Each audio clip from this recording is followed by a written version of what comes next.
Hi boys and girls, so today we're going to continue our discussion on factors, and we're going to use our knowledge of factors to help us find number relationships, things that factors have in common, specifically the greatest common factor. We're also going to identify the greatest common factor as the GCF throughout our discussion, just as we did the least common multiple this week.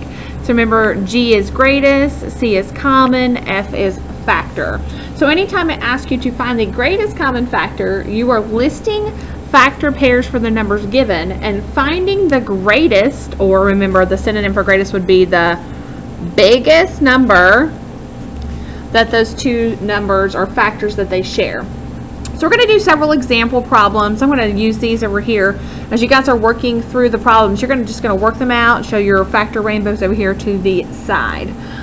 If you're doing the digital copy, you can just go ahead and type in the factors that you found on that copy, and then make sure you're working out your problems and drawing your factor rainbows on a scratch sheet of paper. I'm going to go ahead and fold my paper in half, creating 4 squares so I can have 1 square per question as we're working. So finding the greatest common factor, we've already talked about how to create these factor rainbows this week. Now we're just finding the greatest number that they share and they have in common. So for 36 and 48, I'm going to start by saying, okay, let's list the factors for 36. So first I'm going to draw a factor rainbow for 36, and then right underneath it I'm going to draw one for 48. So I'm going to start with 1 times that number because I know that's the largest band I can create. 1 times 36 would be the lowest and the largest factor of 36. Same thing for 48. 1 times 48 would be equal to 48. Then I'm going to ask myself, will 2 go into 36? Now remember, boys and girls, I pointed out before that you are welcome to use a multiplication chart while you're working on factors, if that just helps save you some time. You can use a calculator as well if you need some help while you're working through those problems. That is up to you, whichever resource you prefer to use as you're working through those examples. So now I'm going to ask myself, okay, will 2 go into 36? Yes. 2 times 18 equals 36. Then I'm going to say, well, is anything times 3 equal to 36? Yes. 3 times 12 equals 36. Then you're going to ask yourself, will 4 go? Yes. 4 times 9 is 36. All right, now ask yourself, 5. No, I cannot count by 5 to get to 36. 6. Yes. 6 times 6 is equal to 36. So I have found all the factors of 36 listed in order from least to greatest. Now let's finish our rainbow for 48. 1 times 48 equals 48. 2 times 24 equals 48. Then you need to ask yourself, is anything times 3 equal to 48? Remember, if you're not sure, you can always pull up a calculator and say, okay, is 48 divided by 3 going to give you an even number? Yes, I know that 3 times 16 equals 48. Is 4? Yes, 4 times 12 equals 48. If I count by 5s, no. If I count by 6, can I get to 48? Yes. 6 times 8 gives me 48. Now the only other number comes between 6 and 8 would be 7. Is anything times 7 equal to 48? No. We could count by 7s to get to 49, which is close, but not quite. So here are all of our factors of 36 and 48. Now we're looking at what they have in common. So they have 1, 2, 3, 4, 6.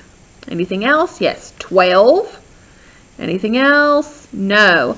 So since we're looking for the greatest number that they have in common, we're going to identify 12 as the largest number that both of those factors have in common. So the GCF, or the greatest common factor of 36 and 48, would be 12. All right, let's look at the next example. We have 18 and 24. So we want to find the greatest common factor of 18 and 24. So first I'm going to create my rainbow for 18. Then right underneath 24, I'm going to start with 1 times that number, 1 times 18. And I'm going to start with the same thing for 24 when I begin, 1 times 24. Then I'm going to start asking myself, is anything times 2 equal to 18? Yes. 2 times 9. Can I count by 3s to get to 18? Yes. 3 times 6. Can I count by 4? 4, 8, 12, 16. No, that doesn't work. 5, 5, 10, 15. No. And I already have 6, so I know these are all the factors of 18.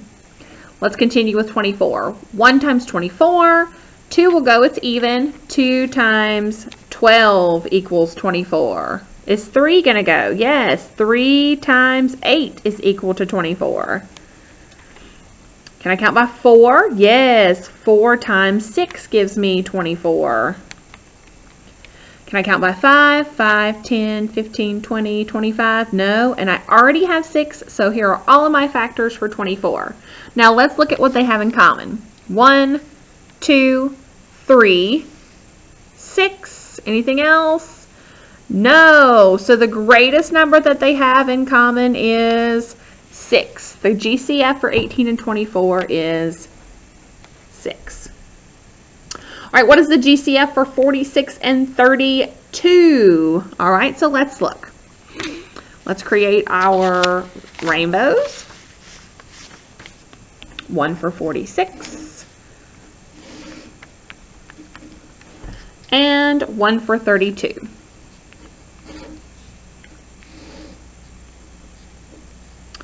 All right, let's start asking ourselves, is anything times 2 equal to 46? It is an even number, so yes. 2 will go into 4 2 times. 2 will go into 6 3 times, so I know 2 times 23 equals 46. Is anything times 3 equal to 46? So I can say, if I'm not sure, I can say 43 divided by 3. Oh, and that does not give me an even number. I cannot count by 3 to get to 46. Is anything times 4 equal to 46? No. 5? No. 6? No. 7? No. 8? No. If you're thinking about all these smaller numbers that we have, there's nothing else times 46 that would work. So let's go ahead and finish our rainbow for 32 and see if we can find anything else that they might have in common. 2 times what gives me 32? It's an even number, so I should know that 32 goes into 2 16 times. Ask yourself, can I count by 3 to get to 32? No. Can I count by 4 to get to 32? Yes. 4 times 8.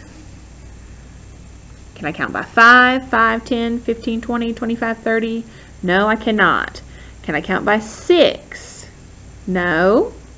7? No. And I already have 8. Now, we've already said that 2 they have in common.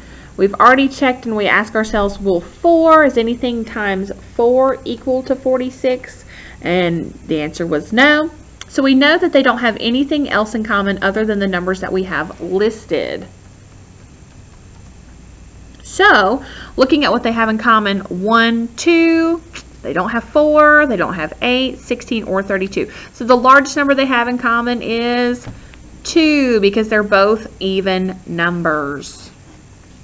All right, so boys and girls, this is your guided practice, just a review on how to create a factor rainbow. Remember, finding the greatest common factor. Once we've identified all the factors they have in common, we are circling the largest number, the biggest number that both of those factor pairs that have in common. So that is your guided practice for today, and you all have several questions to complete as independent practice. That's because it takes practice to find all of these factors correctly. If you are working on your paper copy, you can write your factors for 7 in one spot, your factors for 14 on the opposite side, my A and B group students. If not, make sure you have scratch paper that you can create your factor rainbows on to complete those questions, okay? All right, I hope you guys do have a great day and enjoy your snow day.